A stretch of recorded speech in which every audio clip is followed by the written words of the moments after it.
اعوذ باللہ من الشیطان الرجیم بسم اللہ الرحمن الرحیم۔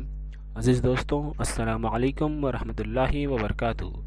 30 روزہ آن لائن سیرت کوئز پروگرام سیزن 4 کے 9ویں سیشن میں آپ تمام کا استقبال ہے۔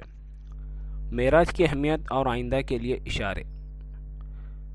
صبح کو جب آپ صلی اللہ علیہ وسلم نے یہ واقعہ بیان فرمایا تو کفار قریش میں جو لوگ مخالف تھے انہوں نے آپ صلی اللہ علیہ وسلم کو نعوذ باللہ جھوٹا کہا، اور جن لوگوں کے دلوں میں آپ صلی اللہ علیہ وسلم کی سچائی اور صداقت کا یقین تھا انہوں نے حرف حرف کی تصدیق کی اور کہا کہ جب حضرت صلی اللہ علیہ وسلم فرماتے ہیں تو یہ سب درست ہی ہے۔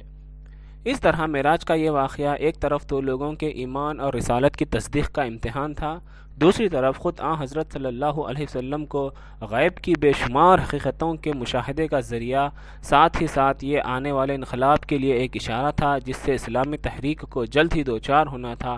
اس اشارے کی تفصیلات قرآن پاک کے سورہ بنی اسرائیل میں ملتی ہیں جس میں معراج کا واقعہ بیان ہے۔ اس سورہ کے مضامین میں جو کھلے کھلے اشارات ملتے ہیں وہ یہ ہے۔ نمبر 1، یہود کی معزولی۔ بنی اسرائیل اب تک اللہ کے دین کے وارث تھے اور اس خدمت پر مامور کہ وہ دنیا کو خدائی پیغام سے روشناس کرائیں، لیکن انہوں نے جب خدمت کو انجام نہیں دیا بلکہ خود بے شمار برائیوں کا شکار ہو گئے اور اس قابل نہ رہے کہ اللہ کے دین کی خدمت بجا لا سکیں، لہٰذا اب یہ خدمت بنی اسماعیل کو سپرد کرنے کا فیصلہ کر دیا گیا اور حضرت صلی اللہ علیہ وسلم کو اس خاندان میں مبعوث کیا گیا۔ اب تک بنی اسرائیل سے براہ راست خطاب نہیں کیا گیا تھا، اب سورہ بنی اسرائیل میں ان سے کہا گیا کہ اب تک جو غلطیاں تم کر چکے تم کو اب سے پہلے 2 بار آزمایا جا چکا ہے، لیکن تم نے اپنی حالت کو ٹھیک نہیں کیا۔ اب اس نبی صلی اللہ علیہ وسلم کے بعد پھر تمہیں موقع مل رہا ہے، اگر تم ان کی پیروی کرو گے تو پھر ترقی کی راہ پر قدم بڑھا سکو گے۔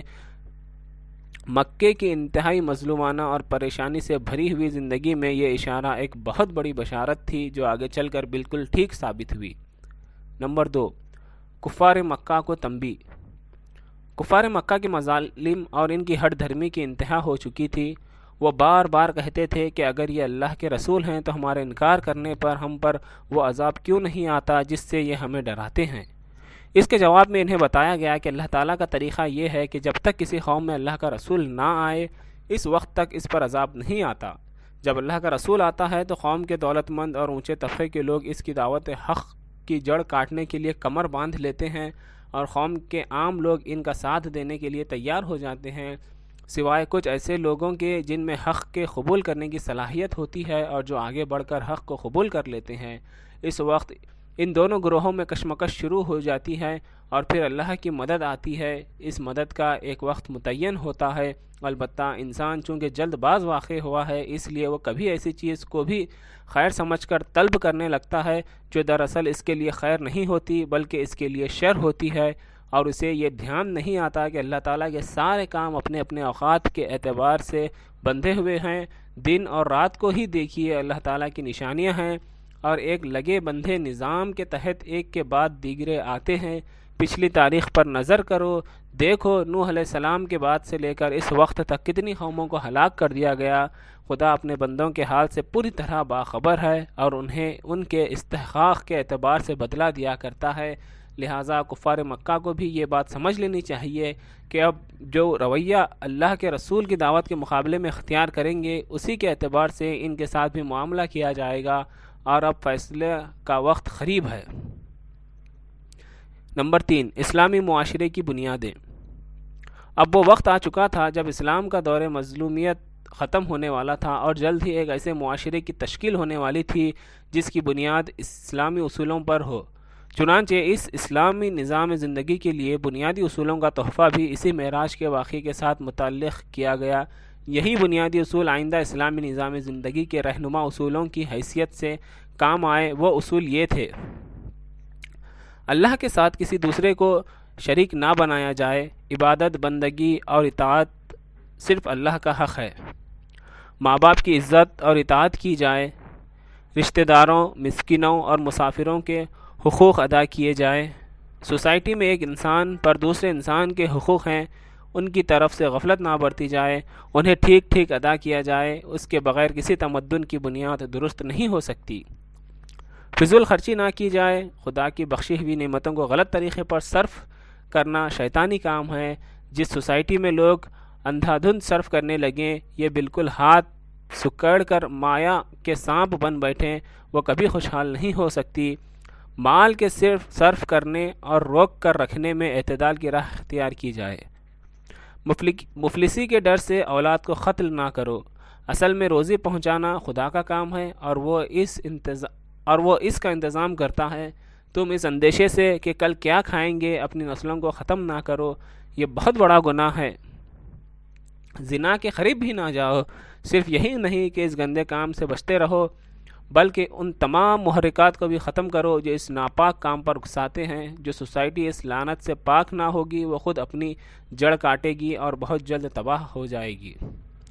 ناحق کسی کی جان نہ لو، جس سوسائٹی میں لوگوں کی جان محفوظ نہ ہو وہ کبھی خوشحال نہیں ہو سکتی۔ امن کی حالت کے بغیر کوئی تمدن ترقی نہیں کر سکتا، اس لیے سب سے پہلے لوگوں کے جان اور مال کے تحفظ کا انتظام ضروری ہے۔ یتیم سے بہتر سلوک کرو، کمزور اور ایسے لوگ جو اپنے حقوق کی حفاظت خود نہیں کر سکتے امداد کے مستحق ہیں۔ جس سوسائٹی میں ایسے کمزوروں کے حقوق کا تحفظ نہ ہو وہ کبھی ترقی نہیں کر سکتی۔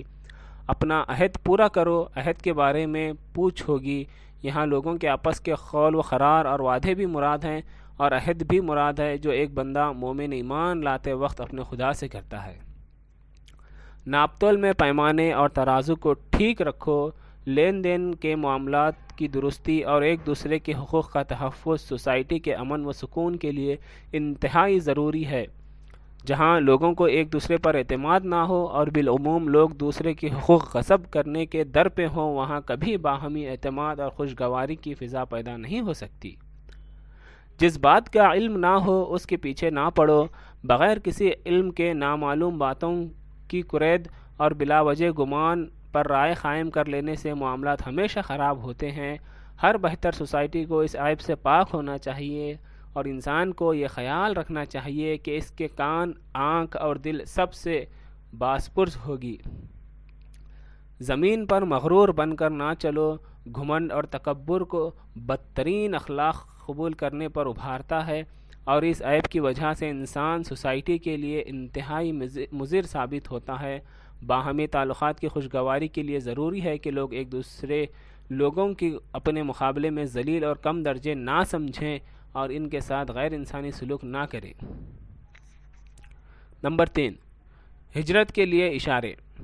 اللہ تعالیٰ کا یہ طریقہ رہا ہے کہ وہ کسی قوم میں اپنا رسول بھیجتا ہے تو ایک عرصے تک لوگوں کو موقع دیا جاتا ہے کہ وہ رسول کی دعوت کو سنیں، سمجھیں اور قبول کریں۔ اس دعوت کے نتیجے میں کچھ لوگ تو اسے قبول کر لیتے ہیں، اور زیادہ تر لوگ جو مادی اغراض، باپ دادا کی اندھی تقلید اور نفس کی خواہشات میں پھنسے ہوتے ہیں، وہ اس دعوت کو رد کر دیتے ہیں اور اس کی مخالفت پر کمر باندھ لیتے ہیں۔ آخرکار ایک وقت وہ آتا ہے جب یہ اندازہ ہو جاتا ہے کہ قوم میں جو صلاحیت رکھنے والے لوگ تھے انہوں نے دعوت کو قبول کر لیا، اور اب اس میں سے ایسے لوگ باقی نہیں رہ گئے جو اس دعوت پر کان دھریں اور اس پر غور کریں۔ ایسے مرحلے پر قوم نبی سے معجزے بھی طلب کرتی ہے، اور اکثر اس قوم کے سامنے معجزے بھی پیش کر دیے جاتے ہیں۔ چنانچہ خود حضرت صلی اللہ علیہ وسلم سے بھی اس دور میں معجزے طلب کیے گئے اور آپ کی ذات سے معجزوں کا ظہور ہوا، لیکن جب اس سب کے باوجود انکار کرنے والے انکار پر قائم رہے تو یہ فیصلہ ہو گیا کہ اب نبی کو اس قوم کے درمیان سے چلا جانا چاہیے تاکہ قوم پر عذاب آئے۔ یہ عذاب کبھی تو آسمان یا زمین کی کسی فطری قوت مثلا زلزلہ، ہوا، پانی وغیرہ کے ذریعے آتا ہے، اور کبھی مومنین کے ہاتھوں اس عذاب کی تکمیل ہوتی ہے۔ چنانچہ اسی سورہ اسرائیل میں اللہ تعالیٰ نے اپنے طریقے کی وضاحت فرمائی اور صاف صاف فرما دیا کہ یہ لوگ اپنی شقاوت کی انتہا پر پہنچ گئے۔ آپ صلی اللہ علیہ وسلم کو عنقریب اس بستی سے نکلنے پر مجبور کریں گے۔ اگر ایسا ہوا تو پھر تمہارے بعد یہ بھی یہاں اطمینان کے ساتھ نہ رہ سکیں گے۔ تم سے پہلے جتنے رسول ہم نے بھیجے ہیں سب کے ساتھ یہی دستور رہا ہے اور اب بھی اس میں کوئی تبدیلی نہ ہوگی۔ نمبر 4، نماز تہجد کی اہمیت۔ ساتھ ہی ساتھ ان حالات سے نمٹنے کے لیے نماز اور خاص طور پر تہجد کی نماز کا اہتمام کرنے کی ہدایت کی اور ہجرت کی دعا تلقین فرمائی کہ اے پیغمبر اپنے رب سے یہ دعا مانگو، اے رب مجھے اچھی جگہ پہنچاؤ اور یہاں سے اچھی طرح نکالو اور دشمنوں پر اپنی طرف سے فتح و نصرت دیجیے۔ اس کے بعد یہ بشارت بھی دی گئی کہ حق کو غلبہ ملنا ہے اور باطل کو مٹنا ہے۔ باطل مٹنے ہی کے لیے ہوتا ہے بشرط یہ کہ حق میدان میں موجود ہو۔ اس کے بعد کفار مکہ کے ان اعتراضات کے جوابات بھی دیے گئے جو وہ ہٹ دھرمی کی بنیاد پر کیا کرتے تھے، اور اس طرح حجت پوری کی گئی اور آخر میں عبرت کے لیے حضرت موسیٰ علیہ السلام کے واقعات کا بھی تذکرہ کیا گیا۔ اس دور میں دعوت کی خصوصیات: نمبر 1، توکل علی اللہ اور صبر۔ انسان کی فطرت ہے کہ جب وہ کسی کام کے لیے جد و جہد کرتا ہے اور نتائج اس کی امید کے موافق برآمد نہیں ہوتے تو اس پر مایوسی طاری ہونے لگتی ہے۔ دعوت حق کے علمبرداروں کے لیے یہی مرحلہ سب سے زیادہ نازک ہوتا ہے۔ اگر وہ خدا نخواستہ مایوسی کا شکار ہو جائیں تو ان کی دعوت کی سب سے بڑی ناکامی ہوتی ہے۔ اس مرحلے میں ثابت قدم رہنے اور نتائج کو بالکل خدا کے توکل پر چھوڑ کر مسلسل کام کیے جانے کے لیے بڑے مضبوط ایمان کی ضرورت ہوتی ہے۔ اس آخری دور میں خصوصیت کے ساتھ اللہ تعالیٰ نے اس بارے میں جو ہدایات نازل فرمائیں، تقریباً 12 سال کی مسلسل جد و جہد کے جو نتائج سامنے تھے وہ ایک عام نظر رکھنے والے انسان کے لیے حوصلہ شکن ہو سکتے تھے، اور اتنی طویل مدت کے بعد بھی جن پریشانیوں کا سامنا کرنا پڑتا رہا تھا وہ بھی کچھ کم صبر آزما نہیں تھے۔ اس لیے مومنوں کے دلوں کو مضبوط کرنے اور انہیں راہ حق پر جمانے کے لیے اس دور میں خصوصیت سے توجہ کی گئی۔ نمبر 2، قرآن ایک معجزہ ہے۔ اس سے پہلے ذکر کیا جا چکا ہے کہ کافروں کے معجزے طلب کرنے پر حضرت صلی اللہ علیہ وسلم اور دوسرے مومنین کے دلوں میں یہ خواہش پیدا ہوتی تھی کہ کاش کوئی ایسا معجزہ ظاہر ہو جاتا جسے دیکھ کر یہ لوگ ایمان لے آتے۔ اس خواہش کے جواب میں اللہ تعالیٰ نے جو ہدایات فرمائی اس کا ذکر بھی اس سے پہلے آ چکا ہے۔ اس موقع پر اللہ تعالیٰ نے اپنے آخری نبی صلی اللہ علیہ وسلم کے سب سے بڑے معجزے کی صاف نشاندہی کی اور لوگوں کو بتایا کہ تم جو معجزات طلب کرتے ہو تمہیں چاہیے کہ پہلے اس معجزے کو دیکھو جو رہتی دنیا تک کے انسانوں کے لیے معجزہ ہے اور جس میں ہر عقل اور سمجھ رکھنے والے انسان کی رہنمائی کا سامان ہے۔ یہ معجزہ قرآن ہے، حق ہے۔ یہ حضرت صلی اللہ علیہ وسلم کو جتنے بھی معجزے عطا ہوئے ان میں سے سب سے بڑا معجزہ قرآن ہے۔ اس دور کی نازل شدہ سورہ عنکبوت میں بتایا گیا کہ ان مخاطبوں میں سے کون نہیں جانتا کہ آپ صلی اللہ علیہ وسلم نے نبوت سے پہلے نہ تو کتابی عمل حاصل کیا اور نہ آپ صلی اللہ علیہ وسلم لکھنا پڑھنا ہی جانتے ہیں، لیکن اس کے باوجود آپ جو کلام پیش کر رہے ہیں وہ اتنا بلند اور ایسا حکمتوں والا ہے کہ ان میں سے کوئی بڑے سے بڑا عالم بھی اس کی مثال آج تک نہ پیش کر سکا کہ ایسا کلام ان کے سامنے ایک ان پڑھ شخص کی زبان سے پیش ہو رہا ہے۔